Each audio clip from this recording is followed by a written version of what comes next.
जो exit poll ये सामने आ रहा है, बीजेपी की सरकार बनाता दिख रहा है, कैसे देखते हैं इसको?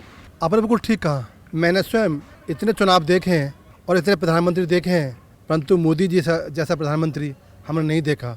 तपस्वी, तप करने वाला, अपने धर्म के साथ सभी धर्मों का सम्मान करने वाला, सभी जातियों को साथ लेकर चलने वाला और हर एक गरीब के घर में, हर एक गरीब के दिल में अपनी जगह बनाने वाला ऐसा प्रधानमंत्री हमने नहीं देखा। मुस्लिम समाज क्यों जुड़ा भाजपा से? क्योंकि जो योजना दी हैं समाज के लिए, जो उन्होंने कल्याण किए हैं, जो बेटियों के लिए योजना दी है, जो तिब्बत तलाक हटाया है और ऐसी बहुत सी योजनाएं जो दी हैं। हम सभी मुस्लिम समाज के लोग दुआ भी कर रहे हैं कि 4 से भी ज़्यादा जो है सीट आवे और माननीय प्रधानमंत्री जी जो है प्रधानमंत्री बने। विपक्ष अपने स्वार्थ के लिए जुड़ा है। लालू अपने बेटों के लिए, सोनिया अपने बेटे के लिए, ऐसी जो खानदान है पूरे, जैसे कि चाहे यादव खानदान हो और बहुत से खानदान हैं, वो अपने स्वार्थ के लिए, अपने बच्चों के लिए जुड़े हैं, इकट्ठे हुए हैं। मोदी जी ने एक लक्ष्य रखा है कि 2047 तक हिंदुस्तान विकसित देशों में गिनती आए, विकसित राष्ट्र बने।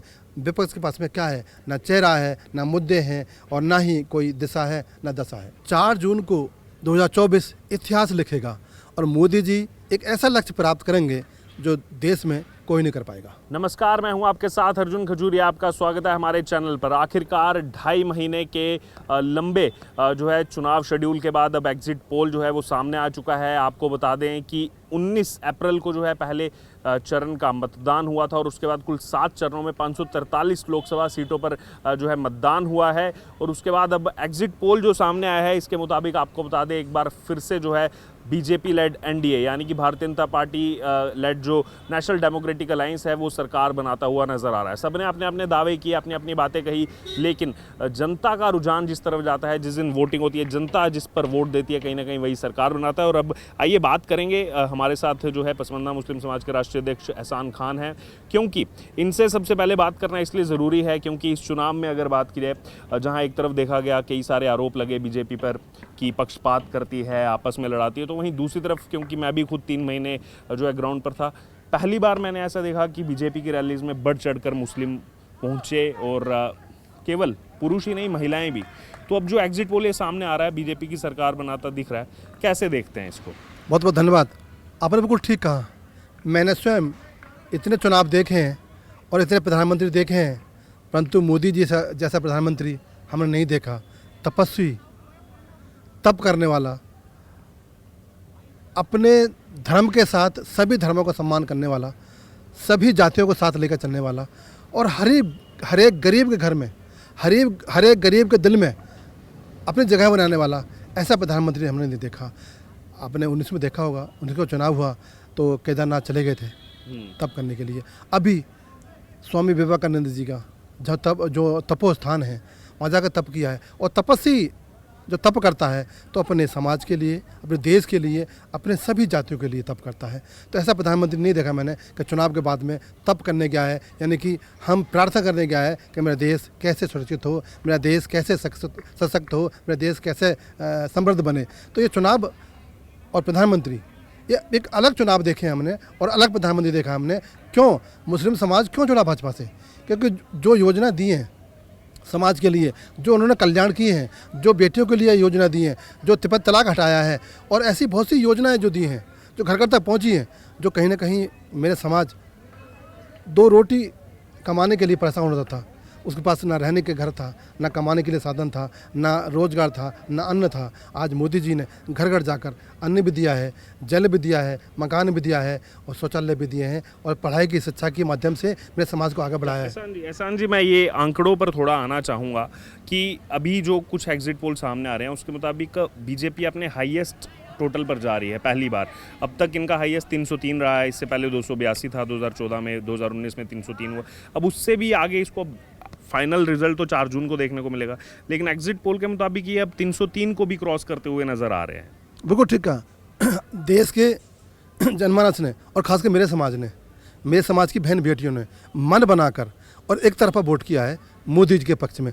और मुझे उम्मीद है कि जो नारा दिया है मोदी जी ने वहाँ तक पहुँचने की मुझे पूरी उम्मीद है। 4 जून को एक ऐसा इतिहास बदला जाएगा कैसा दुनिया भी देखेगी। आज मोदी जी को चुनाव को दुनिया वॉच कर रही है, दुनिया देख रही है। और मुझे पूरी उम्मीद है कि मेरे देश का जनमानस जो इस देश से प्यार करता है, जो इस देश की रक्षा से प्यार करता है, बहन बेटियों से प्यार करता है, और मेरे समाज को जो लाभ मिला है, जो पिछड़े अति पिछड़े जो पसमानदा समाज को लाभ मिला है, उसने एक तरफा वोट मोदी जी को किया हुआ है। क्यों आने वाले 24 में जो चुनाव 24 का जो निर्णय होगा 4 तारीख को, वो देश को का भविष्य बदलेगा और बहुत बड़े कदम उठाए जाएंगे जो देश हित में होंगे, जो समाज हित में होंगे, जो राष्ट्र हित में होंगे। जैसे आपने जो बात कही, मैं भी जो है लगातार बाहर रहा, अलग अलग राज्यों में रहा। मध्य प्रदेश में मैं लगभग 2 से सवा 2 महीने वहाँ पर रहा। तो वहाँ भी जब मुस्लिम पक्ष के बीच जैसे जा कर के जब पूछा मैंने वोट देने के बाद, तो उनमें से भी बहुत से लोगों ने ये बात की कि हम भी जो है सुरक्षा चाहते हैं, देश सुरक्षित, विकास की बात बहुत सारे जो है मुस्लिम समाज के लोगों ने की थी। और वही कहीं ना कहीं अब एग्जिट पोल में भी परिवर्तित होता हुआ नज़र आ रहा है। बिल्कुल ठीक है। मेरा समाज ज़्यादातर ठेली पटरी रेहड़ी पे काम करता था, मजदूरी करता था। एमएसएमई के माध्यम से उन ठेली पटरी वालों के लिए आधार कार्ड लेकर जाओ, ऋण लो, अपना कारोबार बढ़ाओ।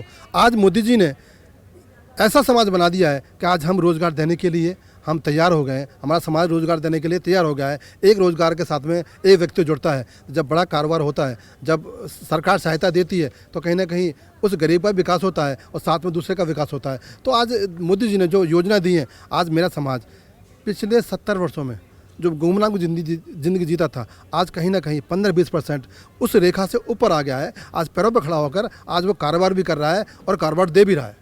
बिल्कुल, फिर आपके पास लौटूंगा। आप क्या कहेंगे जो एग्जिट पोल के मुताबिक बीजेपी फिर से, क्योंकि सब ने अपनी अपनी बातें कही, कांग्रेस ने अपनी बातें कही, बीजेपी ने अपनी कही, लेकिन इस एग्जिट पोल के मुताबिक फिर से मोदी सरकार बनने जा रही है, आपका क्या कहना है इस पर? मेरा कहना है 2 मरतबा जिस तरह हम मुस्लिम समाज, पसमानदा मुस्लिम समाज ने वोट दिया है, और इस बार मुस्लिम समाज का हर जगह जाकर हमने मेहनत किया। राष्ट्रीय अध्यक्ष जी है, इन्होंने सबसे ज़्यादा इस बार मेहनत किए हैं और मुस्लिम समाज बढ़ चढ़ कर इसमें हिस्सा लिए हैं। तीसरे मरतबा भी हम मुस्लिम समाज के लोग वोट दे के दिए हैं और माननीय प्रधानमंत्री जी को जो है सो प्रधानमंत्री बनाएंगे।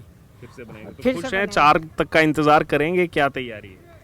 4 तक के, बल्कि जो है देखिए सबका किस्मत पेटी में बंद है, मगर हम सभी मुस्लिम समाज के लोग दुआ भी कर रहे हैं कि 4 से ज़्यादा जो है सीट आवे और माननीय प्रधानमंत्री जी जो है प्रधानमंत्री बने।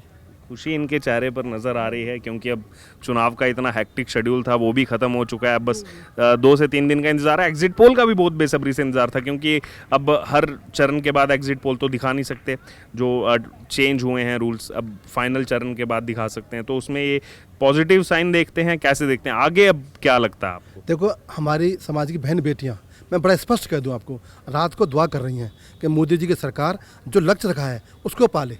हमारी बहन बेटियां दुआ कर रही हैं। क्यों? कि आज बहन बेटियां हमारी यहाँ सुरक्षित हैं, विकास किया है, बहन बेटियां पढ़ रही हैं और काफ़ी हद तक हमारी बहन बेटियां आज डॉक्टर, IPS, IAS बन रही हैं। तो कहीं ना कहीं ये मोदी जी की पहल के कारण बनी है।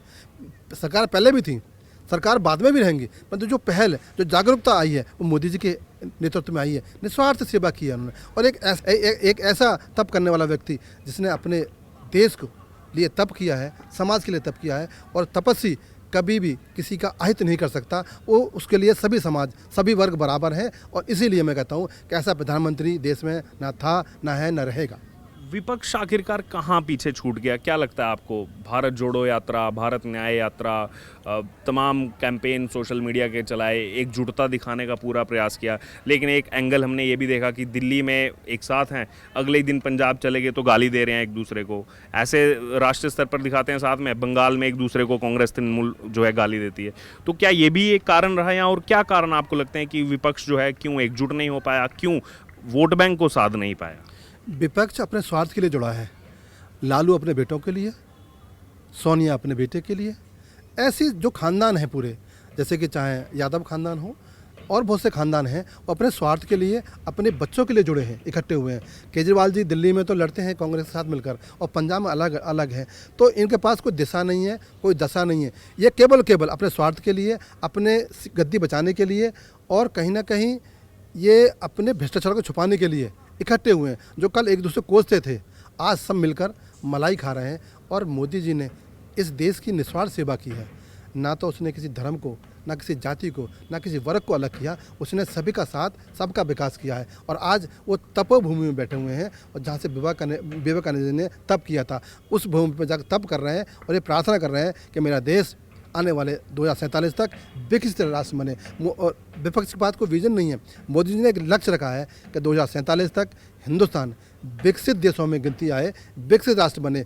विपक्ष के पास में क्या है? ना चेहरा है, ना मुद्दे हैं और ना ही कोई दिशा है, ना दशा है। एक आखिरी छोटा सा कमेंट ये लेना चाहूँगा आपसे कि अब क्या लग रहा है, जो एग्जिट पोल के नतीजे सामने आए हैं, एग्जिट पोल के आंकड़े सामने आए, क्या रिजल्ट में भी यही देखने को मिलेंगे? बीजेपी सरकार बनाएगी या फिर और ज़्यादा जो है नंबर उस दिन ऐड होगा? क्योंकि जैसे विपक्ष की अगर बात करें, पहले तो उन्होंने मना कर दिया था, हम तो किसी को नहीं भेजेंगे टीवी डिबेट पर, कोई हमारा पैनलिस्ट नहीं बैठेगा चर्चा करने। फिर जब सोशल मीडिया पर माहौल देखा तो बोल दिया ठीक है भेजते हैं, लेकिन वहाँ भी वो यही कर रहे हैं कि नहीं 4 जून का इंतज़ार करो, 4 जून को रिजल्ट हमारे पक्ष में आएगा, इंडिया गठबंधन INDIA जो है वही सरकार बनाएगा। तो क्या लग रहा है आपको? आखिरी छोटा कमेंट। हाँ, 4 जून को 2024 इतिहास लिखेगा और मोदी जी एक ऐसा लक्ष्य प्राप्त करेंगे जो देश में कोई नहीं कर पाएगा। तो ये आपने सुना, हमारे साथ पसमानदा मुस्लिम समाज के राष्ट्रीय अध्यक्ष एहसान खान जुड़े और अपनी बात पूरी रखी। अब एग्जिट पोल के आंकड़े सामने आ चुके हैं, अब इसका भी इंतज़ार था, लेकिन अब बस महज कुछ घंटों का इंतज़ार है। 4 जून आने वाली है कि आखिरकार फाइनल रिजल्ट वो क्या होगा। क्या यही जो एग्जिट पोल सामने आया, बीजेपी की सरकार बनाता दिख रहा है? कई सारे जो है यहाँ पर सर्वेज में 300 से ज़्यादा सीटें जो है वो बीजेपी को दिख रही हैं, NDA 350 के आसपास। क्या यही परिवर्तित होगा या फिर कुछ और जो है उस दिन जादुई आंकड़ा देखने को मिलेगा? अब आपकी इस पर क्या राय है? आप ज़रूर हमारे साथ कमेंट बॉक्स में शेयर करें और बने रहें प्यारा हिंदुस्तान के साथ।